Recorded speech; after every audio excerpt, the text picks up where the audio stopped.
Olá, estamos no ar com o CB Poder, programa do Correio Brasiliense, em todas as plataformas digitais. Chegamos até você pelas redes sociais, a TV Brasília e os principais players de podcast do país. Se ligue e participe aqui com a gente em nossas lives do Correio que você pode escolher, Facebook, Twitter ou YouTube. Eu sou Ana Maria Campos e aqui com a gente hoje, Chico Vigilante, que é deputado distrital pelo PTDF. Bem-vindo, Chico. Muito obrigado, Ana, pelo convite. Bom, no fim de semana houve uma notícia muito triste de um assassinato, né, de um líder petista em Foz do Iguaçu, e o ex-presidente Lula chega amanhã a Brasília para um evento com os partidos aliados, os pré-candidatos no DF. Isso desperta em vocês algum medo, algum receio, algum reforço na segurança? Ana, existe no Brasil hoje, implementado pelo presidente da República, que eu chamo de Capitão Capiroto, um tema, assim, muita violência que é pregado por eles. Só verificar o quanto de mulheres que têm sido assassinadas, de negros, de homossexuais que são discriminados. Em todos os locais que eu tenho ido, tenho conversado com as pessoas, eu tenho dito para terem cuidado, porque, infelizmente, essas poderão ser as eleições mais violentas da nossa história. E esse fato lá de Foz do Iguaçu, que choca todos nós, ele é chocante por quê? Porque é um cidadão que só tinha emprego porque tinha os presídios federais, ideia do Márcio Tomás Bastos no governo Lula que foram construídos.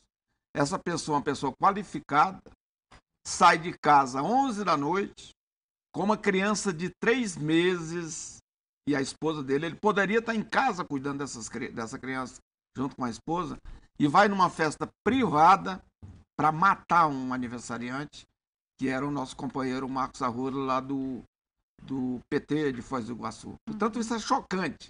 Eu acho que isso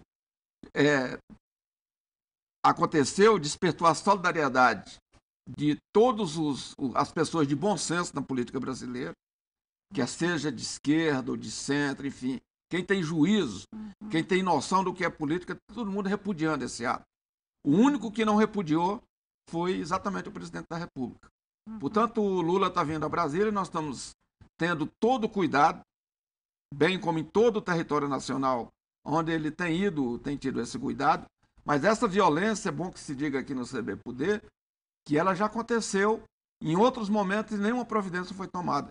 Vocês estão lembrados aqui da caravana do Lula lá no Rio Grande do Sul e no Paraná, quando o ônibus que transportava o Lula foi atingido por balas, projéteis, e até hoje não descobriram os facínoras que atacaram o ônibus do Lula. Uma daquelas balas certamente era endereçada ao nosso querido presidente. Felizmente ele não estava no ônibus que eles acharam que ele estava, né? Portanto, a violência hoje é uma realidade, todos nós temos que ter muito cuidado, porque isso não é política. A política é o debate das ideias, não o debate de balas, de guerra. Isso não é política. E nos alguns eventos recentes por onde o Lula está passando, também houve alguns ataques com bombas com mau cheiro.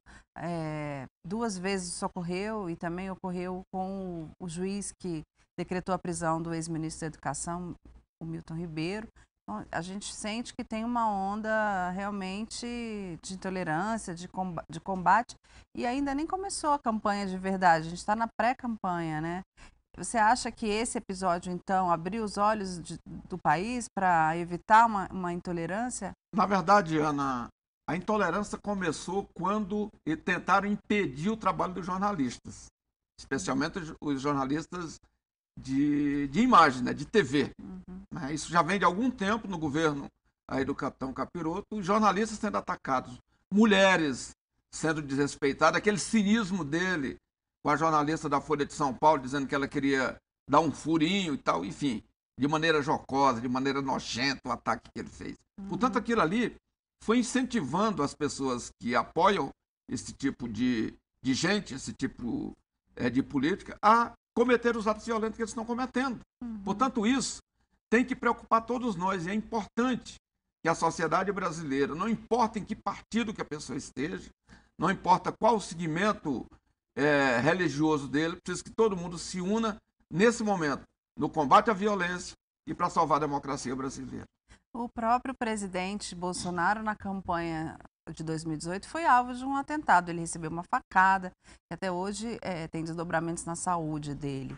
Você acha que isso também não desperta o ódio dos bolsonaristas em relação, não tem uma relação com o PT, mas em relação às pessoas que combatem o presidente? Na verdade, foi uma facada desferida por um maluco que não tinha absolutamente nada a ver com a esquerda nesse país. Ele tentou e tenta a cada momento tentar dizer que aquele cara era militante da esquerda, que foi a esquerda que planejou, quando não teve nada daquilo. E aquela facada foi a desgraça do Brasil, porque aquela facada proporcionou meios para que ele ganhasse as eleições. O Bolsonaro não seria eleito se não tivesse acontecido aquele gesto tresloucado daquele elemento que aplicou a facada nele. Ele jamais seria eleito sem aquela comoção da facada. Então, você acha que a presença do Lula amanhã em Brasília está tranquila? Vocês estão preparados para que ele tenha segurança total, eu posso falar? E também os pré-candidatos que vão estar ao lado dele? Sem dúvida, nós vamos ter todo o esquema de segurança, com detectores de metais, com tudo, né? Muitas vezes as pessoas ficam meio chateadas porque estão acostumados com aqueles atos abertos que a gente fazia, sem nenhuma revista.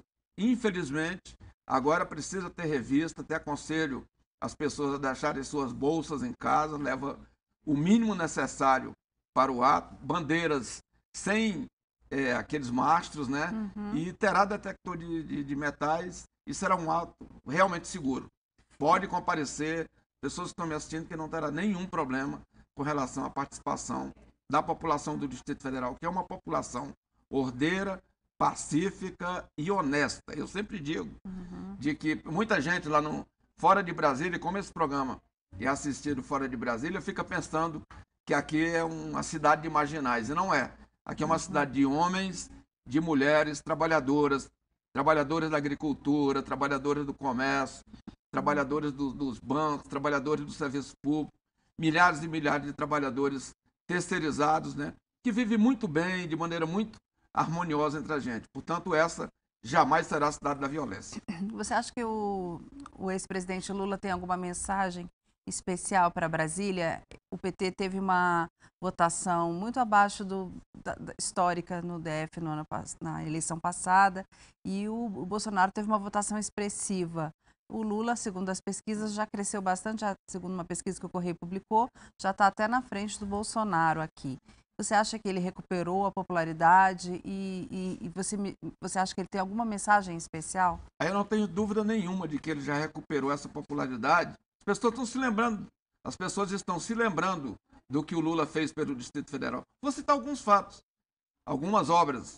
Por exemplo, 3 campos da Universidade de Brasília: Gama, Ceilândia e Planaltina, que hoje tem milhares e milhares de alunos, né? O Lula recebeu o governo, a Universidade de Brasília tinha 20 mil alunos. Você que estudou na UNB sabe o sonho das famílias de ter um filho ou uma filha na Universidade de Brasília. Hoje são 58 mil alunos em função dos campos construídos pelo governo do presidente Lula.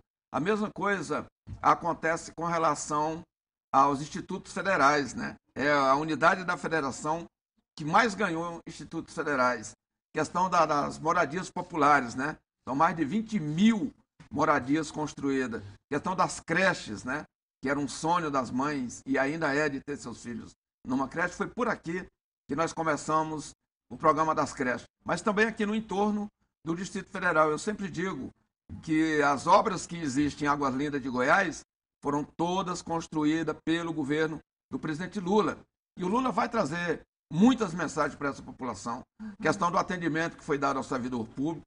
Você está lembrada, Ana, de um grande ato que teve com policiais militares do Distrito Federal. Era o governo Zé Roberto Arruda. E aí demonstra que o Lula não persegue ninguém, de que o Lula ajuda todo mundo.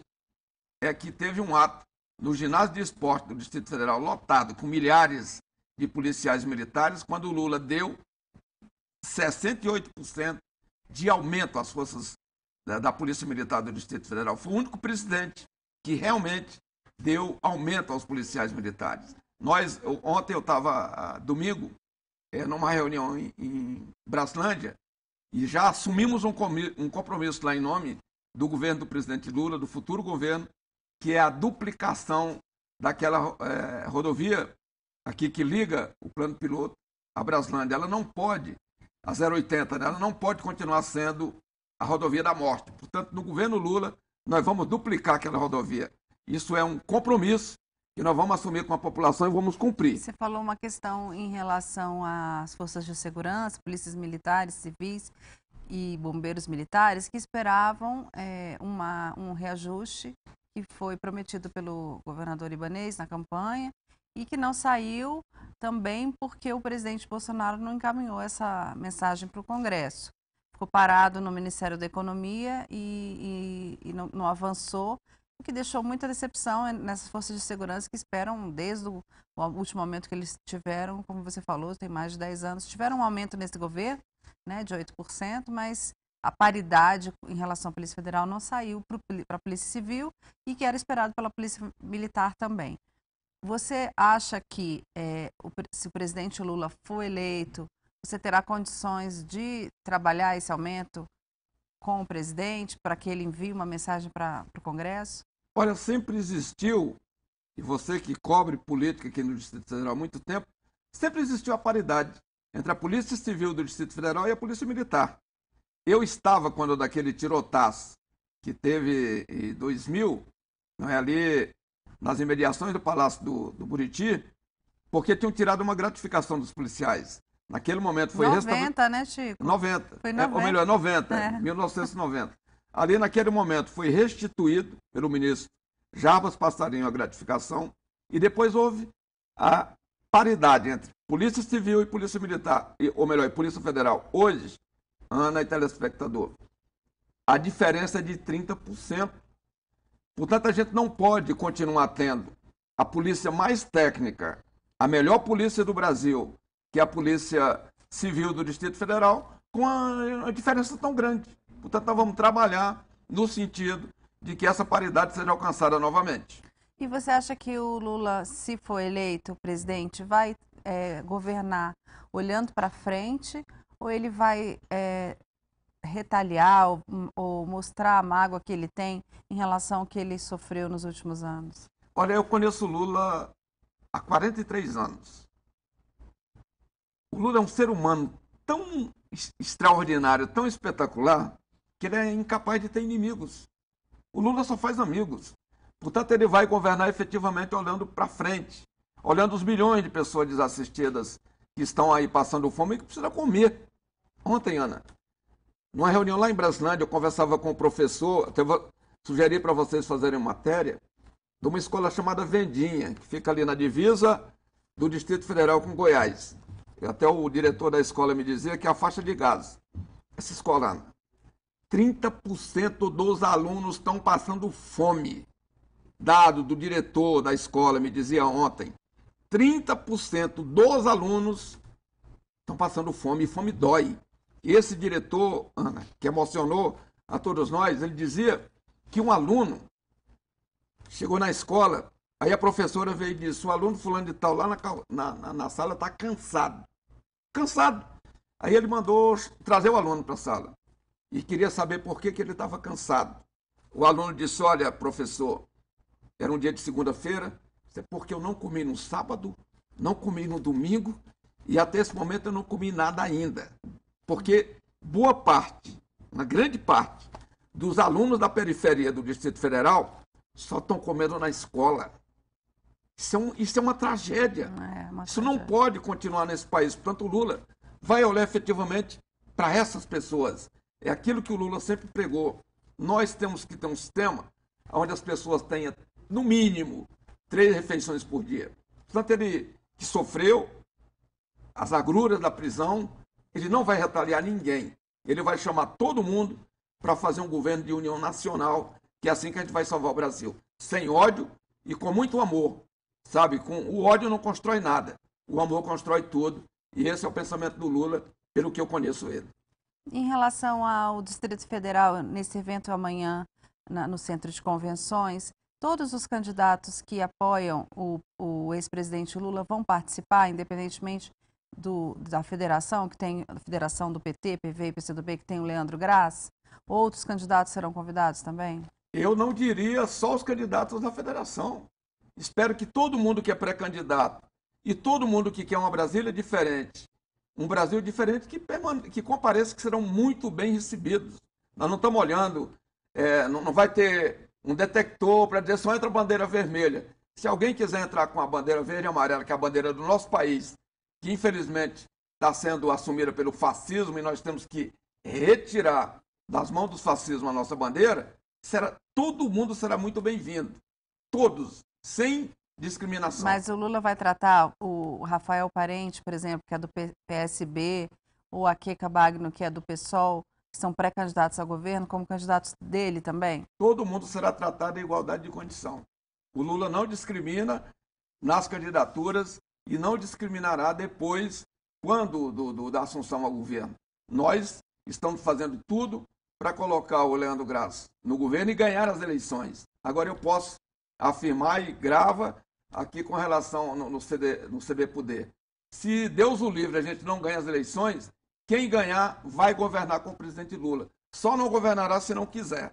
Foi assim que ele fez no governo do Arruda, e eu tenho orgulho de ter sido procurado pelo Arruda para fazer a ponte entre o governo federal e o governo do Distrito Federal, e depois nós vimos o resultado, o quanto que Brasília ganhou com essa parceria existente. Eu sempre defendo, Ana, de que, digamos que a gente ganhe no primeiro turno, dia 2 de agosto de 2022, ali terminou as eleições. De outubro, né? De outubro, dia 2 de outubro de 2022. Terminou as eleições, terminou a campanha, a gente tem que dar as mãos e ir trabalhar pelo Distrito Federal, para recuperar o Distrito Federal, para gerar emprego, chamando trabalhadores e empresários conjunto, para que a gente possa mudar essa realidade desastrosa que o Distrito Federal vive. Ana, eu não posso me contentar, eu que sou filho de uma quebradeira de coco, eu não posso assistir passivamente as imagens que a TV Brasília coloca aqui, daquelas mães, naquelas filas do CRAS, ficando no final de semana, 2 dias no frio, para tentar uma inscrição, para tentar um benefício. Isso é desumano, isso é inaceitável. Nós não podemos, em nenhuma hipótese, permitir que isso continue acontecendo aqui na capital da República. Isso envergonha todos nós. Por isso que a gente tem que mudar essa realidade. E você acredita que o deputado Leandro Graz, que ainda é muito desconhecido entre a população de Brasília, vai crescer e pode até se eleger governador mesmo? Eu não tenho nenhuma dúvida disso, até porque nós já fomos capazes de provar isso na eleição do Cristóvão. O Cristóvão era conhecido só dentro da Universidade de Brasília, ninguém mais conhecia o Cristóvão. Nós pegamos o Cristóvão, levamos para a rua com a proposta de mudança do Distrito Federal naquele momento. Você acompanhou de perto, você era uma jovem repórter, né? Isso já faz mais de 20 anos, né? O primeiro que nós conquistamos na campanha do Cristóvão foram as crianças. E criança não vota, mas nós conquistamos as crianças conquistaram o pai, a mãe, o tio e tudo, ganhamos as eleições. Portanto, eu acredito que a mesma coisa vai acontecer com o Leandro Graz. O Leandro tem propósito, é uma pessoa muito dedicada, uma pessoa muito correta. Eu acredito efetivamente que a campanha vai crescer, a gente colocando ele no segundo turno, vamos ganhar as eleições. 1 minuto e a gente volta com mais CB Poder, que hoje recebe Chico Vigilante, deputado distrital pelo PTDF. Não saia daí, ainda tem muito assunto por aqui, voltamos já.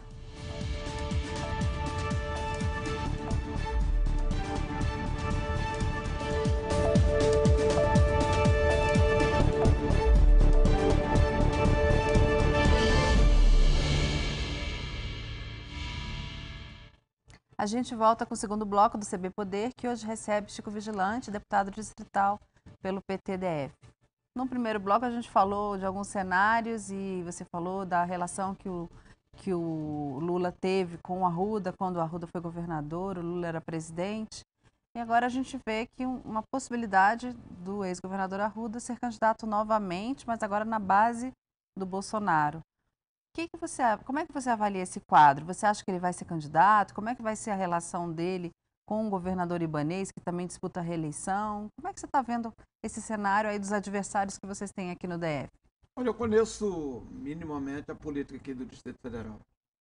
Eu acho que o grande sonho do Arruda é ser governador novamente. Portanto, eu não tenho nenhuma dúvida de que ele será candidato a governador. Não é? A história de que ele está fechado com o Ibanez, que são amigos desde criancinha, isso não existe na política. Uhum. E aí cabe a nós, do Partido dos Trabalhadores, do PV, do PCdoB, dos partidos que compõem a frente, trabalhar cada vez mais e colocar o Leandro no segundo turno. Eu sempre digo, você não escolhe quem vai disputar a eleição com você. Quem decide são os eleitores, né? Então, os eleitores vão decidir, espero efetivamente colocar o Leandro no segundo turno e indo para o segundo turno, eu não tenho dúvida de que a gente ganha as eleições. Você acha que ainda é possível uma aliança desses pré-candidatos ao governo, por exemplo, o Leandro e o Rafael Parente, já que o Rafael Parente é do PSB, que é o partido que indicou o vice do Lula, o Alckmin? Olha, essa questão ela não diz muito, não tem muita fidelidade nisso aí. Porque o Alckmin, que está no PSB, poderia estar no PV. Para ser vice do Lula, ele poderia estar em qualquer um partido que compõe a federação. Portanto, não tem muita relação entre si. Eu acho que o Rafael Parente vai ser candidato a governador. Acho que a Queca não vai desistir de ser candidata a governadora pelo PSOL. E cabe a nós trabalhar a nossa chapa com o nosso Leandro Graz e colocar o Leandro como efetivamente o candidato do Lula e ganhar as eleições em Brasília.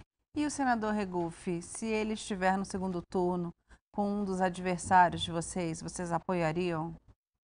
Eu acredito que o Regufe não será candidato a governador. É uma impressão que eu tenho, né, conhecendo como eu conheço a política do Distrito Federal. E no segundo turno das eleições, se nós não conseguirmos colocar o Leandro, coisa que eu não acredito que nós não vamos colocar, eu acredito que efetivamente o Leandro estará no segundo turno, mas se acontecer alguma coisa que ele não esteja no segundo turno, aí eu falo por mim, não estou falando pela federação, não estou falando nem sequer pelo meu partido, eu estou falando pelo Chico Vigilante. Vou aconselhar as pessoas que me seguem na política a votar em quem apoiar o Lula no segundo turno. Quem apoiar o Lula no segundo turno terá o meu apoio, terá o meu voto, terá meu empenho aqui no Distrito Federal.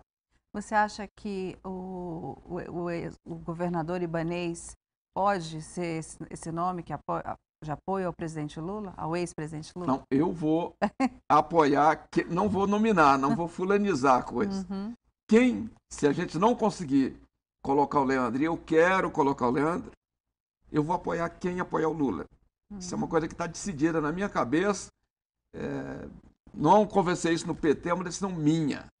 E vou estar aconselhando as pessoas que me seguem na política. O que você acha que vai ser o tema das eleições no Distrito Federal para o governo? Qual vai ser a questão que vai mais despertar debates e mais interesse da população?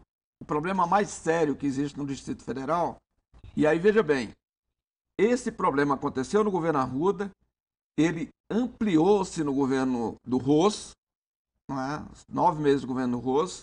Depois, no governo Aguinaldo, a gente amenizou um pouco a situação. Ele ficou mais agudo no governo Hollenberg e ele triplicou o problema no governo Ibanez, que é a saúde pública do Distrito Federal. Esse é o grande problema, essa é a grande questão que precisa ser resolvida no Distrito Federal. Esse é o carro-chefe, é o problema número 1 que nós temos que resolver aqui no Distrito Federal, é exatamente a questão da saúde pública. Depois vem a questão da educação, que a gente precisa dotar as escolas de um espaço agradável, de um espaço bonito, porque a questão pedagógica que está resolvida, nós temos os melhores professoras e professores da rede pública, o melhor ensino público que tem exatamente em Brasília, então a gente tem que dotar as escolas de condições, e eu tenho feito isso através das minhas emendas parlamentares. E outro grande tema, outra grande questão é a geração de emprego no Distrito Federal. O Estado, ele esgotou a sua capacidade de geração de emprego. Portanto, nós temos que incentivar a iniciativa privada a gerar os empregos necessários para que a nossa população tenha tranquilidade não venha me falar de cidadania sem emprego. Não existe cidadania de emprego. Só teremos o mínimo de igualdade social gerando emprego para as pessoas. Então, quem apresentar melhores propostas nessas áreas que você citou, pode vencer as eleições. Apresentar propostas concretas, porque falar que defende a saúde, todo mundo fala. Só que eleição, pós-eleição, cada vez piora mais a questão da saúde no Distrito Federal. É uma vergonha. Eu já tive câncer, tirei um câncer aqui da tireoide. É um câncer simples. Eu sei o peso que tem quando alguém diz que você está com câncer. Não é? Aquilo, porque você acha logo que vai morrer. Não é? Portanto, nós não podemos assistir milhares de pessoas na fila de cirurgia de câncer sem ser atendida. E tem como você operar as pessoas. Você não pode, uma pessoa tem um acidente, fratura uma perna, um braço, enfim, ficar um mês inteiro num hospital esperando uma cirurgia. Isso é desumano. Portanto, precisa ter alguém com a capacidade de resolver isso. Eu tenho dito, se eu fosse governador do Distrito Federal, coisa que eu não me animei a ser ainda, né? Eu estaria, todas as minhas noites, eu estaria fazendo blitz em hospitais, para ver o atendimento efetivo, o sofrimento da nossa população. Obrigada, Chico. O CB Poder fica por aqui. Obrigada pela companhia. Até a próxima. Tchau.